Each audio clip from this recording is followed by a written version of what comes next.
식으로 설명했습니까? 증거로 설명하지 않고 지금 한동훈 장관처럼 그냥 말꼬리 잡으시네요.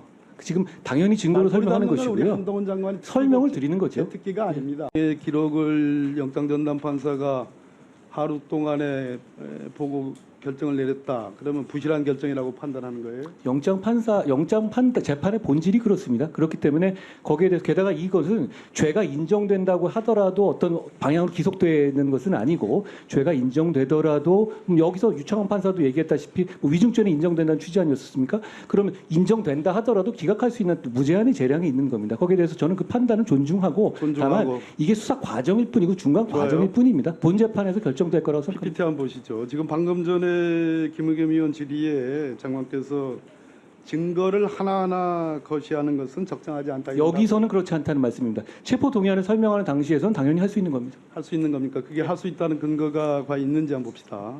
PPT 한번 보시죠. 지금 말씀하신 것처럼 체포 동의안은 말 그대로 헌법상에 국회의원이 갖는 불체포 특권을 극복해서 판사가 정한 영장실질심사 기일에 당의 피의자가 출두하게 하는 것을 목적으로 하는 거 맞죠? 불체포 특권이 있기 때문에 그것에 대해서 설명할 기회를 부여하는 면도 있다고 생각합니다.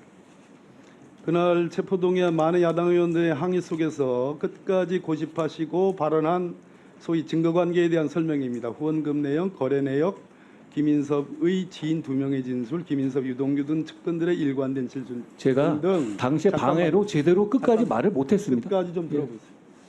제 말씀 질문 다 하면 답을 하세요. 그렇게 성급히하지 마시고. 자, 그 다음 내용 보시죠. 제가 준비해온 내용은 범죄 혐의 내용을 설명하는 것과 자 여기까지 좋습니다. 그런데 이 범죄 혐의를 뒷받침하는 상세한 증거 내용들의 일부였습니다. 이렇게 해서 증거를 설명하셨습니다. 맞죠? 말 내용 기억 안 납니다만 제대로 적어오신 건 맞을 겁니다. 예. 그 다음에 이재명 대표가 비리 혐의의 정점이고 이재명 대표가 빠지면 구속된 실무자들의 범죄 사실은 성립 자체가 말이 안 되는 구조입니다라고 유죄를 확정적으로 말씀하셨습니다. 맞습니까? 검찰이 야당 대표를 구속하겠다는 취지인데 저 정도 자신도 없어도 되겠습니까? 확신했다는 얘기잖아요. 검찰 입장이 저겁니다. 저는 검찰 입장을 대신 말씀드린 것입니다. 자, 표현 중에 아까 우리 권칠승 의원께서 4만자 중에 한 3만자 이상을 한동훈 장관께서 그동안 체포동의안 설명에 소화했다 이렇게 했는데요. 상식적으로 그게 가능하겠습니까? 판사한테도 검사가 이번에 영장 청구해서 발부받기 위해서 설명할 때 상식으로 설명했습니까? 증거로 설명하지 않고 지금 한동훈 장관처럼 그냥 말꼬리 잡으시네요. 지금 당연히 증거로 설명하는 것이고요. 한동훈 장관이 설명을 드리는 거죠. 특기가 아닙니다. 예. 자, 상식적으로 그게 가능하겠습니까? 라는 표현이 한 나라의 법무부 장관으로서 가치 중립성을 표방하고 객관성을 대표하는 법무부 장관이 적어도 국민과 국회의원을 상대로도 반드시 체포동의안이 통과되기를 원한다라는 그 설득력이 신뢰가 있으려면 보다 더 가치 중립적이고 객관적이어야 되는데 이렇게 이건 상식입니다라고 얘기하는 정도의 수준 그거 가지고 과연 판사가 설득이 될까요? 판사 설득은 이제 검사들이 할 것이고요. 그리고 증거 판단을 하는 건 당연히 상식으로 하는 것입니다. 상식이 아니면 어떻게 증거를 판단하나요? 증거 다음에 상식이죠. 그래서 자, 장관 제가 그렇게 말씀드렸잖아요. 증거 많지만 상식을 말씀드렸잖아요. 그렇죠? 들어보세요. 감정이 많이 투입됐다고 생각하지 않으세요? 그날 이재명 대표에 대한 첫 번째 체포동의안은 물론이고 두 번째 체포동의안은 우리 한동훈 장관이 갖고 있는 객관성은 전혀 없는 사람입니다. 오로지 자신의 판단과 주장만 중요하고 남의 의견은 경청하지 않는다. 가볍기 그지없다라는 그러한 한동훈 장관의 모습에서 연민의 정 같은 건 따지기 필요도 없이 국민에 대한 설득력, 대법원에 대한 설득력을 스스로 훼손하는 거 아닌가라는 저 개인적인 판단을 들었는데 제가 잘못 판단한 겁니다. 위원님 개인적 판단이고요. 그리고 자, 게다가 민주당의 상당 부분이 이 가결표를 던졌다는 점도 생각해 보십시오. 저게 설득력 있으니까 자, 가결표 던진 거 아닌가요?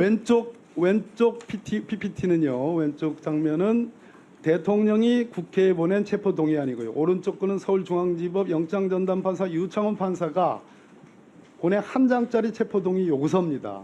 여기에 첨부된 것은 범죄 사실의 요지에서 별지 구속영장 청구서 기재와 같다 이렇게 되어 있습니다.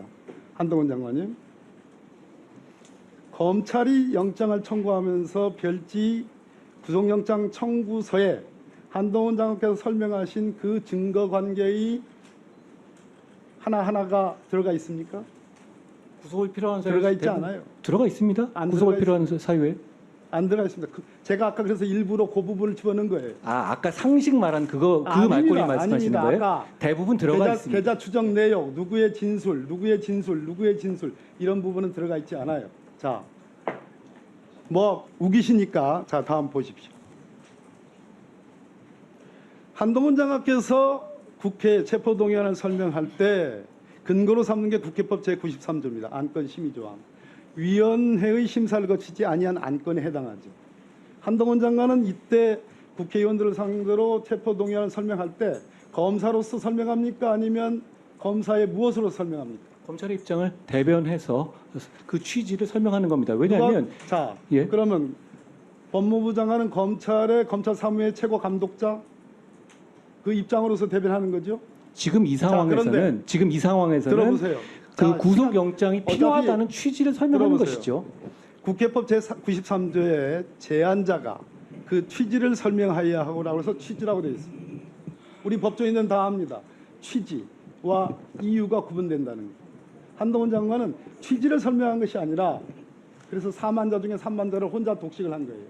취지를 설명한 것이 아니라 소위 우리가 말하는 청구 취지, 청구 이유 할 때의 그 이유 정도가 아니라 그것을 몇 배나 뛰어넘는 심지어 본인의 태도 증거, 감정 증거, 이재명 당대표를 하나의 단순한 피의자로서 설명하는 것이 아니라 정적, 한 정파의 선봉장처럼 감정이입을 해서 설명을 했다는 것의 제 핵심입니다. 이것은 국회법 그 위원님 의견이십니다.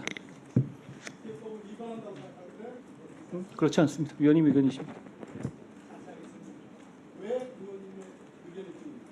그러면 그렇게 국회의원을 구속하는지 여부를 결정하는 데 있어서 왜 설명을 안 듣고 결정을 하시려는 겁니까?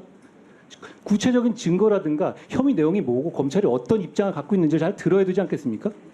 저는 오히려 그걸 끝까지 못하게 하기 위해서 방해한 것에 대해서 사과하셔야 한다고 생각합니다. 한동훈 장관 이전에 보수정부의 법무부장관 자, 박범계 의원님 정리하시죠. 포함해서 한동훈 장관처럼 저희들이 그러면 무지몽매하고 아니면 설득력이 없기 때문에 보수정부의 장관이나 진보정부의 장관이나 국민들 향해서 국회의원들을 향해서 적어도 1분 내지 2분 이내의 체포 동의안 여야를 막는 더 열심히 하셨어야 한다고 생각합니다. 이 태도가 옳은 태도라고 생각합니다. 자, 태도 하시는 거예요. 박범계 서로 간에 입장이 의원님. 있는 거예요. 예. 자, 정리하십시오. 자, 유상봉 의원님.